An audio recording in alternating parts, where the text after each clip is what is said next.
Hi there, I'm Vincent Boss and I provide dating and self-improvement advice.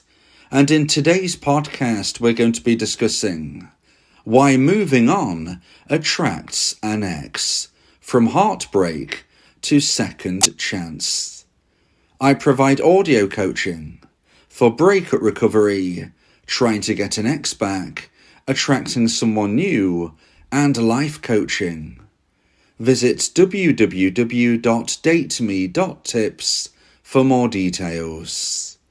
Please check your spam and junk folders if you are expecting an email from me. So now let's get back into today's podcast, and today we are discussing why moving on attracts an ex, from heartbreak to second chance.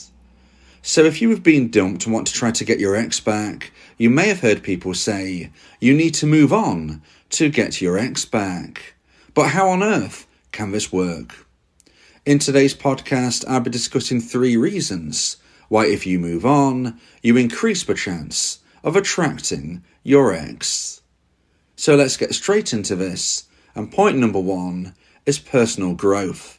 Now this element is something that I know a number of you are not particularly interested in listening to, and the reason I know this is because if I upload content regarding personal development, it receives a lot less views. So what we can conclude here is that many people are not interested in personal growth, self-development, becoming a version 2.0 themselves. And I have to say that surprises me, because these things go hand in hand. If you want to try to get your ex back, you must become a version 2.0 yourself. So sometimes I have people asking me for get your ex back content, and then they don't want to listen to the personal growth content. And I just wonder to myself, how do people believe they can get their ex back in their current state? Because you must understand that the version of yourself that was dumped, unfortunately, is not a version of yourself that your ex is going to come back to. I'm not here to say that you are a fundamentally bad person. Absolutely not. I'm also not here to say that everything was your fault. But what I am here to say is that the person that was dumped, the version 1 of yourself, is not somebody that your ex feels compatible with. So you must recognize that you need to go through personal growth. You need to become a version 2.0 of yourself. You need to become a better person today than you were yesterday, and a better person tomorrow than you are currently today. Because if you don't, and if you aren't, then your ex is not going to come back. Now, this isn't even just about trying to get your ex back. This is about a broader topic. This is about what you do if you don't get your ex back, because unfortunately, we have to consider that as well. There is no 100% guaranteed way to get your ex back. Nothing works 100% of the time, and nothing fails 100% of the time. So you must recognize that this point number 1, personal growth, is not just about trying to get an ex back. It's about you moving forward in a positive way so that you find happiness, fulfillment, and satisfaction in your life, whatever happens, whether you get your ex back or whether you don't. You know, I always like to say, with or without your ex, you will have a positive future. But this is based on the principle that you grow as a person. And this is why point number 1 is so vital. So when we ask that question, why does moving on attract an ex? How can you go from heartbreak to second chance? Well, point number 1 is such a strong element because personal growth will enable you to be a person that your ex may be attracted to, because sadly, they're not attracted to the original version of yourself. Now, they were in the past. You know, you might be thinking, well, we were great for 10 years together. That was then, this is now. Your ex has grown. If they feel that you are not the right person for them anymore, there is a strong possibility that they have grown and you have stagnated, if not even regressed. So this is why personal growth is so important. And if I upload something regarding personal growth, I know very few of you will listen.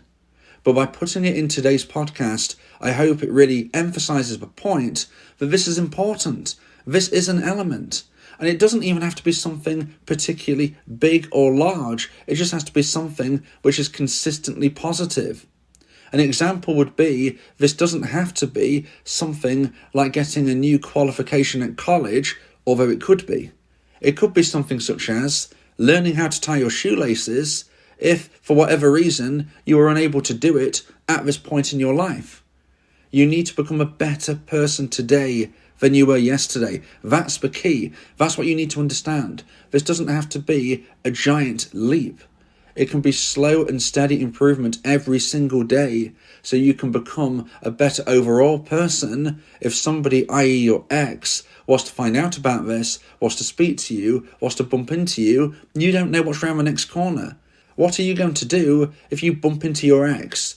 You might not expect to, you might not have spoke to them in 6 months. But what happens if you bump into them and you have a conversation and you've got nothing positive to say? You've got nothing to showcase. They look at you, nothing seems to have changed. They speak with you, nothing seems to have changed. You need to prepare. If you fail to prepare, then you should prepare to fail. Sometimes people say to me, I'm not lucky. My friends are lucky. I know people who are lucky. I'm not lucky. Listen, luck is where preparation meets opportunity. If you don't prepare, then when the opportunity arises, you won't be ready. So please remember, when we're speaking about why moving on attracts an ex, point number 1, and such a huge reason why it can do so, is because if you go through personal growth, you can get your ex back. And you can only do this if you have time to consider to yourself what you need to do, where you need to go, and to actually start doing it. And you can do this right now. So now let's get into point number 2 on the second point of today's podcast. Please like this video if you're watching on YouTube and subscribe to the channel. And point number 2 is increased confidence. So when we're speaking about why moving on attracts an ex, I also wanted just to clarify, I don't really like the term moving on. I much prefer the term moving forward. I've used the term moving on in today's podcast because I appreciate it's a much more common usage of the phrase, and I want people to be able to find this podcast and to consider what they need to do to try and increase the chance of getting their ex back. But I believe there is a subtle difference.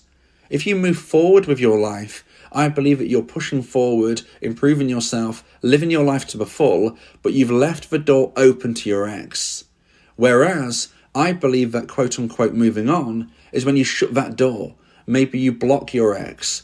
Maybe you behave in a way where there is very little chance, if any, of your ex even communicating with you in the future, let alone wanting to. So I do believe there is a difference in the phrase, but I've used moving on because I believe most people would use that phrase. But in my personal opinion, you shouldn't be moving on in how I describe it. You should be moving forward. But point number 2 about how and why you can get from heartbreak to second chance, if you move forward, if you move on, is because you can increase your confidence. Now, this is somewhat linked to point number 1, but there are differences. Increasing your confidence is certainly something which is connected to self-improvement. However, there is more to it than that, including practicing perishable skills. Now, you might have been in your relationship for 10 years, but if things have been going downhill for a significant portion of time, you may have lost some skills within a relationship, such as dating skills. You can be in a relationship but never ever date. You can be in a relationship and never communicate effectively. You can be in a relationship and never actually flirt anymore. If a relationship is dying, you're not going to be practicing these important skills. And if you have the opportunity to be away from your ex because unfortunately you were dumped, this is why if you move on, if you move forward, you can practice these skills with new people so that if and when you speak with your ex again, you sound like you know what you're doing. Now, maybe you were dumped due to complacency. Maybe you were dumped because your ex just didn't feel it anymore because of how you were behaving. Maybe you got into a little bit of a slump. But if you recognise that once you've been dumped, you can move forward, you can make new connections, you can live your life in a way where you meet new people, you're going to have to practice these perishable skills whether you want to or not. You're going to have to learn how to speak with people again. Because if you were in a slump with your ex, living together, you just didn't really help one another, you felt, you just didn't really date one another, you were kind of feeding off each other's bad vibes. Maybe you think your ex was as bad as you, but sadly for you, they actually dumped you. However, now you're going back out into the world, you're going to have to make an effort. You're going to be speaking with new people. If your communication isn't on point, somebody isn't going to give you a second conversation, let alone a second date. Now, perishable skills are skills that if you don't practice, you get worse at. So in the relationship, if you're not practicing them, you will get worse. And once you've been dumped, they're going to get even worse than that unless you mix with new people, make new connections, live your life in a way where you're trying new things and pushing forward. So if you go on online dating, for instance, you'll be practicing your communication skills. If you get a date, you'll be practicing your dating skills, your flirting skills, all of the skills you need for if and when you get the chance to reconnect with your ex. Now, your ex might not contact you for days, weeks, months, years. They might never contact you again. But like I said in point number 1, you need to prepare. And by moving on, quote unquote, by moving forward, you enable yourself to be that better person, grow your self-esteem, grow your confidence, understand that you can be attractive because new people are interested in you. And therefore, if this opportunity arises, you will be ready to take that chance.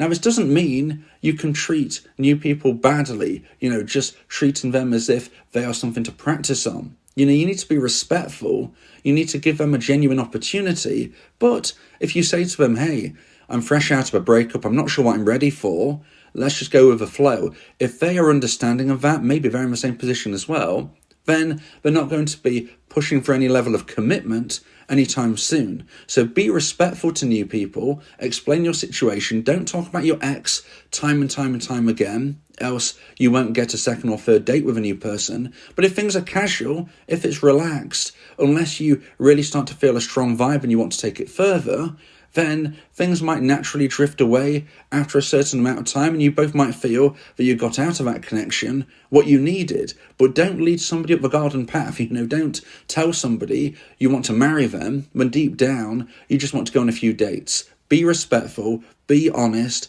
treat them like you would like to be treated yourself, but use this opportunity to become better at the skills that you would likely have lost within your relationship and certainly lost during the period of breakup. Now, if you want advice and support about how to try to increase the chance of one day getting your ex back, then you may want to consider my audio coaching service, where me and you can speak one-on-one about your unique specific situation. Go to my website www.dateme.tips for more information about how I can become your coach and your teammate via my audio coaching service. So now let's get into point number 3 and the final point of today's podcast, about why moving on attracts an ex from heartbreak to second chance. And point number 3 is creating space for reconnection. So points number 1 and 2 was almost saying what you can do and how and why if you get that opportunity to speak with your ex again. Point number 3 is about why you might get the chance to speak with your ex again. Now, you were dumped because your ex unfortunately lost romantic emotional attraction towards you. When it hit the necessary low point, this is when they actioned the breakup. And they will only consider reaching out to you if they start to regrow romantic emotional attraction. And you're thinking, well, how can they do this from afar? Maybe you're not connected on social media. Maybe you have no friends of friends. How on earth can they start to regrow attraction if you are not in their life, showcasing the positive changes that you've made? Well, luckily for you and all of the dumpees around the world, if you move forward with your life, this in itself is going to slowly but surely grow romantic emotional attraction in your ex's eyes. And this is because you are showing positivity just by not chasing your ex. By the fact that you're not chasing your ex, you are showing yourself as somebody who is respecting their decision, listening to them, giving them the space that they need. Additionally, by not chasing your ex, you have the space to grow, but also more importantly, your ex has the space to wonder. Your ex can only miss you if you're no longer in their life. They can't miss you if you're texting them every day. They need to wonder about you, think about you. That develops into missing you. And this is why I suggest that people implement my version of a no contact rule. Now, if you're not familiar with no contact, the no contact rule is something that lots of people suggest you implement if you've been dumped and want to try to get your ex back. However, there are many different versions of a no contact rule that you can find online, and I believe that my version will give you the best possible chance of success. So I suggest that you subscribe to my YouTube channel, ring the bell for notifications, and check out my playlist entitled The No Contact Rule, so you can fully immerse yourself in my version of a rule and really understand why I believe it will give you that best possible chance of success. If you create the space, your ex has the opportunity to wonder and to eventually miss you. Now, even though your breakup may have been something very emotional, maybe something very bad, with time and space, your ex will have opportunity to consider the better times you had together rather than the bad times towards the end. And even if you have no other way of getting across positive implements and changes you've made to your life, just by quote-unquote disappearing from your ex's life, creating the space, doing your own thing, letting them wonder about you, you never know if and when your ex might reach out to you. And honestly, it can be very surprising when it takes place. I can't guarantee your ex will reach out to you, but what I can say, there's a much better chance of a regrown attraction if you're not in their orbit than in comparison to if you were constantly chasing them. If you believe that this podcast has helped you, then please consider buying me a coffee. The link to do so is in the description.